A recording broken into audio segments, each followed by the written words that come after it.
नमस्कार, आपका हमारी इस न्यूज चैनल पर हार्दिक स्वागत है। कांग्रेस पार्टी को छोड़कर भारतीय जनता पार्टी में शामिल होने वाले ज्योतिरादित्य सिंधिया के कारण उनके परिवार के सदस्य मंत्री नहीं बन रहे हैं, उनकी ज्यादा तवज्जो नहीं हो रही है। आपको डिटेल से जानकारी देंगे, कृपया इस वीडियो को शुरू से अंत तक जरूर देखिएगा। अगर आपने इस न्यूज चैनल को सब्सक्राइब नहीं किया तो ज़्यादा से ज़्यादा जल्दी से जल्दी सब्सक्राइब कर लें, क्योंकि सबसे पहले और सबसे सटीक अपडेट इस न्यूज चैनल के माध्यम से आपको दी जाती है।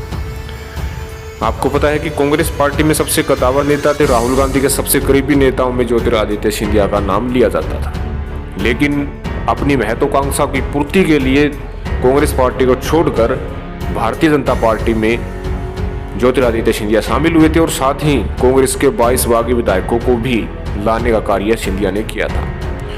अब भारतीय जनता पार्टी में शामिल होने के बाद भारतीय जनता पार्टी में बड़ी हलचल हो चुकी है, जिसे पहले पूर्व वरिष्ठ नेता, बड़े कह सकते हैं कि नेता कहा जाता था भारतीय जनता पार्टी में, अब कहीं ना कहीं उनका जो है अब भारतीय जनता पार्टी में ज़्यादा तवज्जो नहीं दी जा रही है। इसके साथ साथ जो सिंधिया का जो परिवार है, उनकी बुआ है, चाहे वो सुंदरा राजे सिंधिया, चाहे यशोधरा राजे सिंधिया हो, उनकी भी तवज्जो कम हो गई है।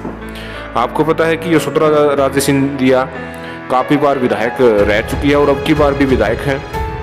अब की बार उनका नाम तय था मंत्रिमंडल में कि उनको मंत्री बनाना बहुत ही जरूरी है, क्योंकि भारतीय जनता पार्टी में अच्छी खासी पहुंच भी है और अच्छा खासा दमखम भी है और मध्य प्रदेश की राजनीति में यशोधरा राजे सिंधिया का नाम अच्छी प्रकार से लिया जाता है। आम लोगों के बीच में यशोधरा राजे सिंधिया हमेशा सही जाती रहती है और घूमती रहती है। जब मंत्रिमंडल का निर्माण हुआ, बताया जा रहा है कि उस समय यशोधरा राजे सिंधिया का नाम सबसे ऊपर था। शिवराज सिंह ने 5 नेताओं की सूची जारी की, जिसमें 3 भारतीय जनता पार्टी के वरिष्ठ नेता थे और 2 सिंधिया के समर्थक थे, लेकिन इस लिस्ट में कहीं पर भी यशोधरा राजे सिंधिया का नाम नहीं लिया गया। यशोधरा राजे सिंधिया के बारे में हाईकमान ने भी चर्चा की थी, लेकिन ज्योतिरादित्य सिंधिया के कारण यशोधरा राजे सिंधिया का नाम कट गया है। अब देखने वाली बात होगी कि अब यशोधरा राजे सिंधिया को किस तरह शिफ्ट करती है भारतीय जनता पार्टी। अगर शिफ्ट नहीं करती है तो किस तरह अब यशोधरा राजे सिंधिया आगे की राजनीति करती है। अब आपको बता दें कि सिंधिया परिवार हमेशा से भारतीय जनता पार्टी का साथ रहा है, लेकिन जो ज्योतिरादित्य सिंधिया है वो कांग्रेस पार्टी में रहे। 18 साल तक कांग्रेस पार्टी में ही उन्होंने राजनीति की और किसी तरीके से अब वे भारतीय जनता पार्टी में शामिल हुए थे। उनका सारा परिवार अब भारतीय जनता पार्टी में है, जिसके कारण जो है उनको अब कह सकते हैं कि उनके परिवार को अब कम तवज्जो दी जा रही है। ज्योतिरादित्य सिंधिया का कद को देखते हुए उन्हें केंद्रीय मंत्री बनाने के लिए जो है मोदी सरकार आश्वस्त भी है।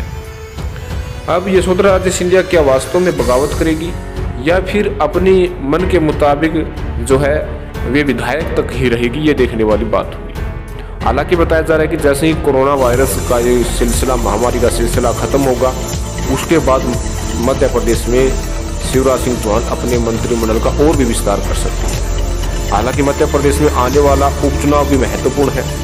अगर कांग्रेस पार्टी ने उपचुनाव में अच्छी खासी सीटें दर्ज कर ली तो फिर से कांग्रेस पार्टी मध्य प्रदेश में सरकार बना सकती है। भारतीय जनता पार्टी के काफी बड़े बड़े नेता शिवराज सिंह चौहान से खफा भी है, चाहे गोपाल भार्गव हो, चाहे यशोधरा राजे सिंधिया हो, चाहे काफी अन्य नेता हो, क्योंकि वे मंत्री पद के लाइन में थे, पूर्व में मंत्री बन चुके थे, बड़ा नाम था, बड़ा काम था, लेकिन मंत्री नहीं बनाया गया। इस मुद्दे पर आपका क्या कहना है जरूर कमेंट करके बताइएगा। कहा जाता है कि जनता जो तय करती है नेताओं को मानना पड़ता है। आप जनता है तो जरूर कमेंट कीजिए।